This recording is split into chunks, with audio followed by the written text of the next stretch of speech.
Assalamualaikum warahmatullahi wabarakatuh. Selamat datang kepada kalian mahasiswa program studi D3 Transportasi Universitas Negeri Jakarta pada mata kuliah Teori Dasar Sistem pertemuan ketiga.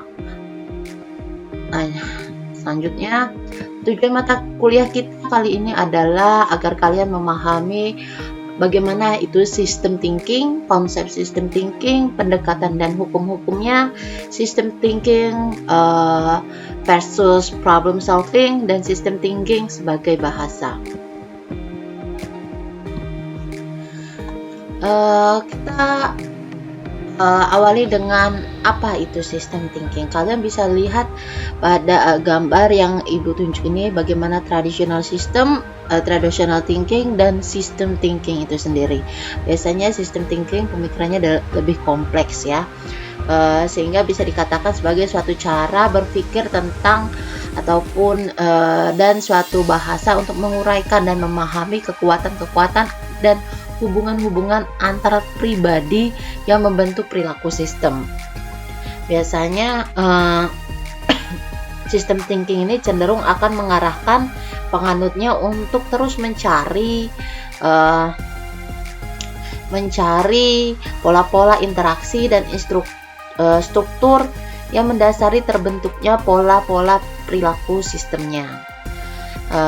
Selain itu juga sistem thinking memiliki fungsi pertama, mendapatkan gambaran yang lengkap dan luas mengenai sistemnya, mengenali akar-akar masalahnya, mengidentifikasi semua variabel penting yang terlibat di dalamnya, lalu memahami dan mengidentifikasi poin-poin yang ada di dalamnya, serta yang terakhir adalah memahami potensi-potensi dampak beserta alternatif-alternatif solusinya. Lalu 5 kunci skema dalam sistem thinking. Di sini Ibu ada diagramnya ya. Fase A output, fase E di dalam lingkungan, fase B umpan baliknya, fase C input lagi, dan fase D status transisinya. Kita bahas diagram ini satu persatu, dimulai dari ini. Ya, di fase output yang pertama ini kita akan memasuki fase E, ya, dimulai dari sini. Dimana output di sini adalah untuk mengetahui apa yang kita harapkan, apa yang kita tujukan, apa tujuan kita dalam suatu target. Lalu masuk ke fase E, dimana di sini kita bisa melihat lingkungan sekitar. Masuk ke fase B, di fase B kita mengetahui apa saja yang diharapkan setelah pada fase A output tercapai, menetapkan umpan baliknya, apa saja yang diukur berdasarkan kemajuan proses yang ada di dalam sistem. Lalu kita lanjut ke fase C. Di fase C itu kita menentukan apa yang kita punya, seperti status kita, posisi kita, posisi kita, status kita atau kondisi kita pada saat awal. Lalu masuk di masa transisi, yaitu menentukan aksi ataupun tindakan yang diperlukan untuk mencapai fase A tadi. Dari fase C, atau bagaimana memperkecil gap antara fase A ke fase C dan fase C.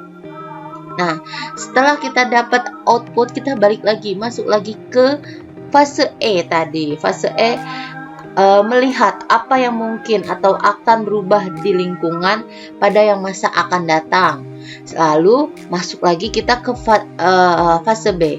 Begitu seterusnya kita melaksanakan umpan balik sampai kita menemukan solusi terhadap masalah kita. Ya. Lanjut konsep system thinking. Di sini ada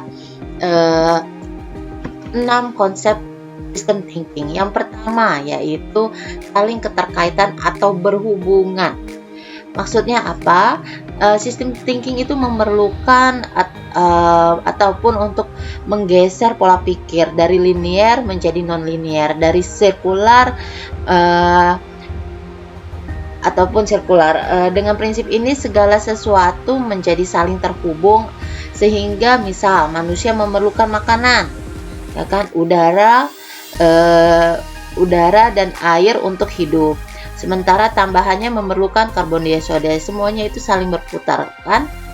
Lalu sintesis. Di sini sintesis itu maksudnya merujuk pada kombinasi komponen-komponen dalam membentuk sesuatu yang baru dan saling terkoneksi secara keseluruhan.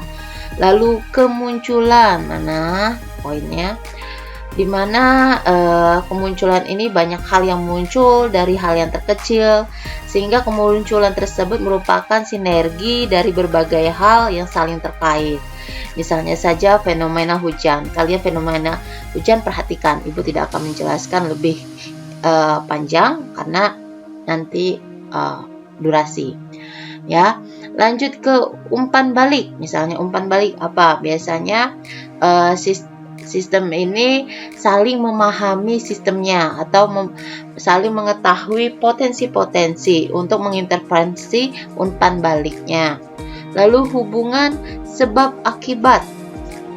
Di sini adalah sebab akibat merupakan bagaimana suatu hal akan menghasilkan hal lainnya dalam satu sistem yang berkembang. Lalu pemetaan sistem. Pemetaan sistem di sini poinnya, pemetaan sistem di sini merupakan salah satu alat bantu dalam sistem thinking untuk melihat banyak cara, atau mulai dari pemeriksaan klaster analog atau hingga menganalisis umpan balik secara lebih kompleks, sehingga pada prinsip pemetaan sistem ini bersifat universal, terus mudah untuk memahami bagaimana mereka saling terhubung satu dengan lainnya dan berinteraksi di dalam sebuah sistem yang kompleks. Selanjutnya, pendekatan pemikiran. Nah, di sini Ibu punya dua gambar, yaitu rumah sederhana, ilustrasi sistem dengan sistem kompleks. Bisa dilihat kalau sistem sederhana bagaimana, sedangkan sistem kompleks seperti apa. Kalian bisa membedakan. Ya. Jadi, misalnya ini sistem sederhana, dia hanya berfokus pada studi pemisahan masalah hingga akhirnya menjadi komponen-komponen pada tingkat yang lebih rendah. Sedangkan pada sistem thinking itu berfokus pada bagaimana suatu komponen tersebut saling berinteraksi dengan komponen-komponen lainnya. Artinya, sebagai pengganti proses dekomposisi, sistem thinking bekerja dengan memperluas pandangan para perancangnya agar mereka dapat memperhitungkan interaksi yang mungkin saja terjadi dalam konteksnya. Akibatnya, kesimpulan dari sistem thinking sendiri seringkali berbeda hasil analisis dengan tradisional, khususnya jika sistemnya bersifat lebih kompleks, dinamis, atau memiliki aspek-aspek umpan balik dari berbagai sumber. Selanjutnya, hukum-hukum pada sistem thinking. Di sini ada 5 hukum. Yang pertama, masalah-masalah yang muncul pada saat ini berasal dari usul solusi masalah-masalah pada masa lalu. Contohnya saja, misalnya seorang petani menghadapi wabah ataupun hama serangga di sawah. Reaksinya pasti akan memberikan cairan insektisida. Berapa saat kemudian serangan hama itu kembali lagi terus berjalan, tetapi berapa bulan kemudian kembali lagi dengan serangga-serangga jenis lainnya dengan jumlah yang cukup banyak. Sementara karena efek pemberian insektisida tadi, aliran air di sekitar sawah ladang juga tercemar dari cairan insektisida, sehingga sebagian besar ikan yang ada tercemar. Ya, begitu juga pada poin kedua, semakin keras kita mendorong atau memaksa, semakin keras pula sistemnya akan mendorong. Nah, ini Coba kalian pikirkan bagaimana contohnya, ya. Selanjutnya masih ada lagi hukumnya, yaitu hukum berikutnya, lebih cepat adalah lebih lambat. Kenapa? Karena biasanya kita kalau cepat-cepat tidak teliti, tidak melihat segala aspek permasalahan itu lebih luas. Jadi dalam sistem thinking hukumnya adalah itu, lebih cepat adalah lebih lambat. Ketujuh adalah sebab dan akibat tidak terkait di dalam ruang dan waktu tertentu. Berikutnya, perubahan kecil bisa mendatangkan hasil yang besar, tetapi area-area leverage ini seringkali menjadi yang paling tidak jelas. Lalu yang kesembilan adalah kita dapat memiliki kue dan memakannya, tetapi tidak secara sekaligus. Maksudnya dalam menyelesaikan masalah kita harus memiliki tahap-tahap mana dulu sehingga kita bisa berpikir secara lebih luas. Yang ke-10 adalah memotong seekor gajah besar menjadi 2 bagian akan menghasilkan 2 ekor gajah yang menjadi lebih kecil. Maksudnya kalian bisa tahu kalau kita memilah suatu permasalahan yang besar, itu kita akan mengetahui apa masalah-masalah yang ada di dalamnya. Apakah ada topik-topik kecil yang merupakan sumber masalah itu menjadi lebih kompleks lagi. Ke-11 adalah tidak ada pihak yang perlu dipersalahkan. Di sini Ibu ada 3 diagram sistem thinking dan problem solving. Pertama kita bahas dulu di problem solving. Dimana kalau kalian lihat pada problem solving, kalian lihat ini, ketika kalian memberikan masalah, terkadang hasilnya adalah kurang efektif atau dampaknya tidak selalu menguntungkan, karena masalah-masalah yang nampak biasanya sebenarnya bukan masalah utama atau sebenarnya merupakan gejala-gejala penyebab yang lebih dalam, sehingga solusi yang nampak pun terkadang masih sekedar perbaikan untuk penawaran waktu atau perbaikan secara instan yang kemudian mendelay waktu tertentu juga akan mengarahkan kemunculan masalah lainnya. Ya, jadi tidak memberi solusi itu hanya solusi sementara tanpa tahu apakah akan mengakibatkan masalah baru ataukah hanya sebagai bukan sebagai penyelesaian pada masalah utama. Lalu di skema, ini Ibu belum ubah nih ya skema problem solvingnya. Ini maksudnya yang kedua adalah skema pendekatan sistem thinking. Sedangkan ini ya yang di bawah ini yang Ibu tunjuk adalah skema sistem thinking. Yang tadi problem solving, ini sistem thinking. Ini lupa Ibu ganti copy paste dari atasnya ke bawah ya.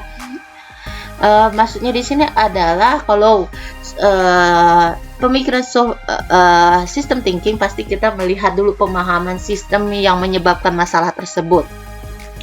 Lalu dari sana kita melihat identifikasi titik-titik apa saja yang bisa kita ubah, baru kita merubah sistemnya untuk dapat memecahkan masalahnya.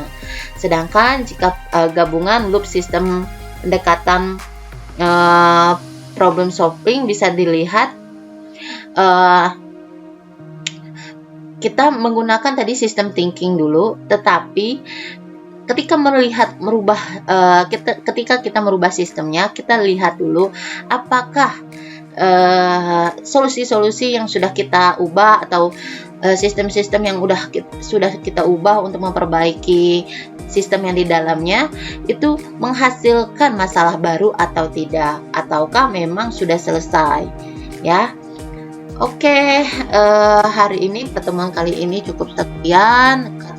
Jadilah anak muda yang produktif sehingga menjadi pribadi yang profesional. Semangat terus belajarnya. Sampai jumpa di pertemuan berikutnya. Assalamualaikum warahmatullahi wabarakatuh.